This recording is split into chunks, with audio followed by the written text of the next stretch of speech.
Welcome to Sad Film Music Monday. I'm your host, Keitaro Harada. This episode is made possible by Charles C. Taylor and Samir Nikochevich Charitable Foundation. Hello, my name is Clayton Chastain. I'm the principal trumpet of Savannah Philharmonic. I live in Marietta, Georgia. I commute down there once a month for concerts. Been playing in Savannah for, I started in the second season, the very beginning of the second season. So I've been almost the entire duration of the orchestra. Yeah, it's one of my favorite places. It's actually, I always prioritize Savannah over any other obligations generally that I have. I love being there, the people in the orchestra, the people at the town. It's a very appreciative audience. I think a fan base, if you will, that really is vocal about their appreciation for us and what we do for the community. And so it's a very fulfilling place to go play. And I've Nice. enjoyed all of my years there. Yeah. Are you from Georgia or are you from elsewhere? I am from Georgia. I'm from Atlanta. I grew up just outside of Atlanta. It's, just outside Excellent. of Atlanta. Did you play in the youth orchestra in Atlanta Symphony? You know, I didn't. I got a little bit of a late start. I didn't start playing trumpet until I was 17.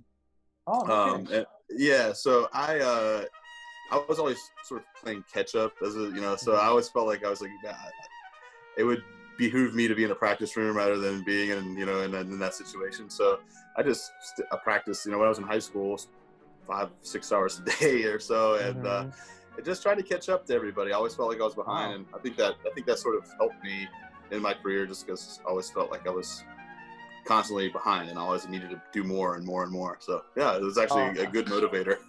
I could relate with you because I started music pretty late, considering a lot of the professional musicians start when they were born. So Exactly. My wife's yeah.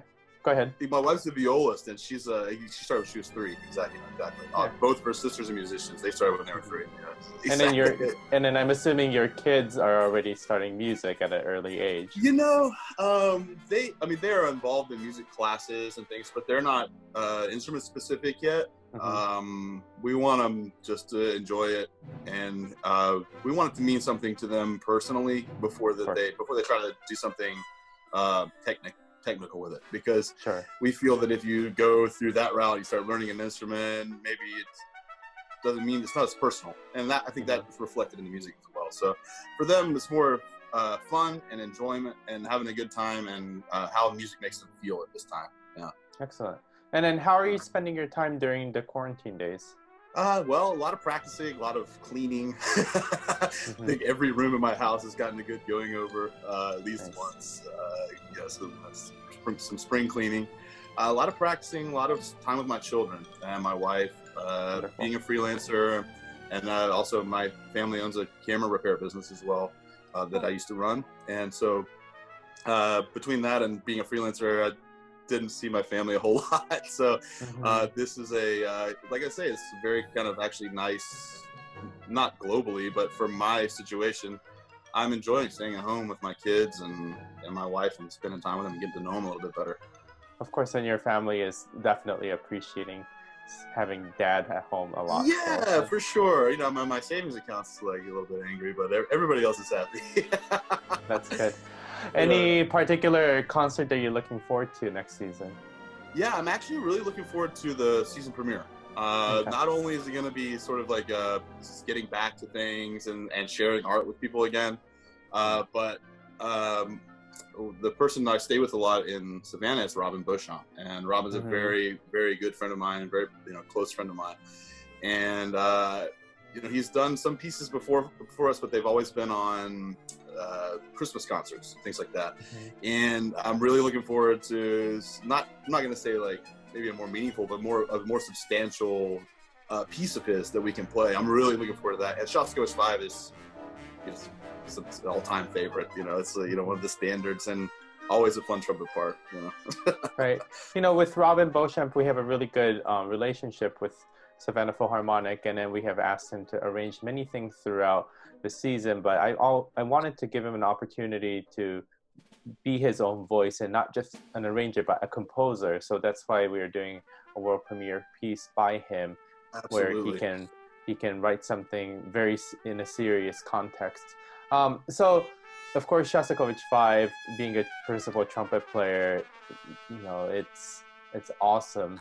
And you're really starting 2 seasons together with me, with a very big trumpet piece depicted at an exhibition this past season, and Right. then this Shostakovich 5. That was a big concert. The Gershwin was on there as well. Yeah. Yes. That was a big concert. Yes, it was a big concert. Tell me a little bit about what it's like being a principal trumpet player in an orchestra. What goes in your mind and the preparation? You are, to me, the sparkle of the orchestra. You're very heard, and you add the excitement. You bring the brass energy. The tour de force of the brass energy really comes with the trumpet. So just tell me what goes in your philosophy and your mind about being a principal trumpet player. Sure. So my general philosophy is I'm going to know the music better than anybody sitting around me. And not my part specifically, but everybody's part. The woodwinds sitting in front of me, the trombones to my left, the horns to my right, the percussion behind me. Because like you said, you're essentially a manager of the brass section. So a manager of a corporation or a CEO of a company knows everybody's job and knows what their job entails and what could maybe tweaks or different things involved in that job could be better. It's my job to say, hey, maybe Mike, I think here I'm going to go into your sound a little bit because this is featured with the clarinets. Okay, that sort of thing. So that's one aspect of the job. The second aspect, just being a trumpet player generally, is it's really an attitude position. So however you act and however you present yourself is generally how your music comes across. So if some people are very stern, sort of brass section under their thumb, sort of principal trumpet players, and it comes across, in recordings. I prefer a more sort of jovial relationship with my colleagues, but I lead with attitude, and I lead with playing and with the knowledge that I bring. So, and that's my mentality. Mm-hmm. Tell me why you love playing with Savphil, and specifically playing with your brass family. Well, I think the word you used, family, is really the main reason I prefer Savannah over anything, because I am so close with my colleagues there. I've been there for such a long time. I mean, almost 10 years at this point. And there are people that I play with outside of Savannah as well. People that over the years I've developed, very close personal relationships with. And so it's almost like going home in a way when I go down there every month, because at this point, I know a lot of the restaurateurs and the bar owners and things there. So I don't go anywhere without pretty much knowing somebody anymore there. So it really feels like a second home to me. That's wonderful. Do you have any questions for me? I guess mainly just making sure everything's okay with you, your family. How are you guys holding up? It's fine. Japan has been going up and down with the quarantine and the status of the virus. We went into quarantine much earlier than the rest of the world, and then things were going fine. I had done several concerts here without audience, and then I attended a concert with an audience a few weeks ago. And then I think people got a little bit relaxed, so people started to come out a little bit more, and then our numbers went up. So our prime minister just put another lockdown-ish thing 2 days ago. So we're back to ground zero and just staying safe. But I think it's necessary. The only problem with this virus is it comes out 2 weeks later, so you just don't know if you're affected until 2 weeks out. So no, absolutely. Yeah, my wife's Korean, and her, just hearing stories from her family, she's been chatting with them, seeing how they've been doing for the past couple of months now. So yeah, it's just seems like Asia handles things properly though. So you guys, I'm sure you guys will be just fine. The thing about Asia is that we're so used to wearing masks all the time and then having hand sanitizer. So being I think the mentality is more equipped than the Western world, because that's what we're so used to doing. But still, there is death, and it's just an unfortunate situation. No, absolutely, absolutely. Mm-hmm. Absolutely. Are you looking forward to? I'm sure you're looking forward to starting your season. Which concert are you looking forward to the most?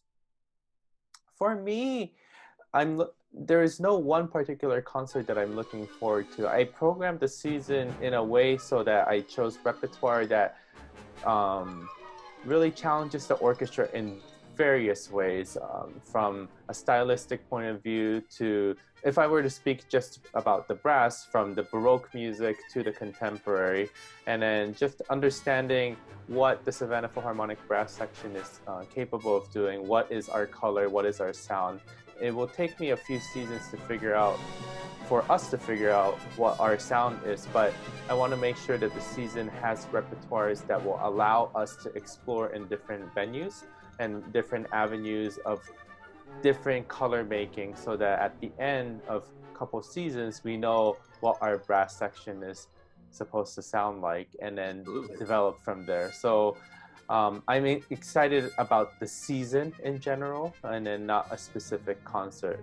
So it's just it's a journey, and I'm very much looking forward to shaping and building the orchestra together with the musicians.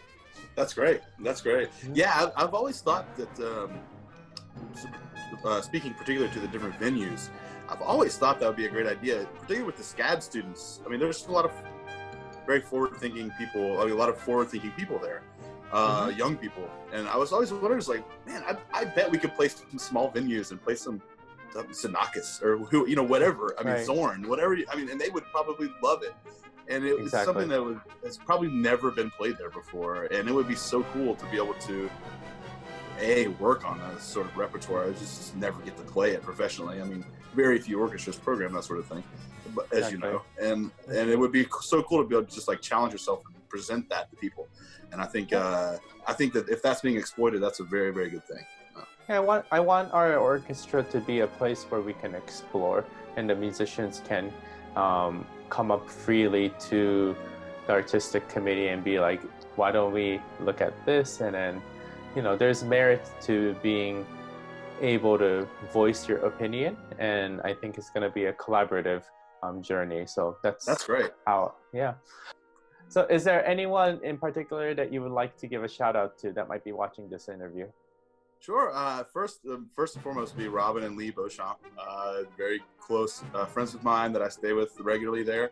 I also stay with Jim and Georgine Scott occasionally, so I'd like to say hello to them, and also to Kim and Bettina Huffman. All very good friends and wonderful, fabulous people and supporters of the Philharmonic. People like those keep us going. So certainly shout out to those fine people. Excellent. Thank you so much for doing this interview on your birthday, and happy birthday. Yeah, absolutely. Thank you so much, Keitaro.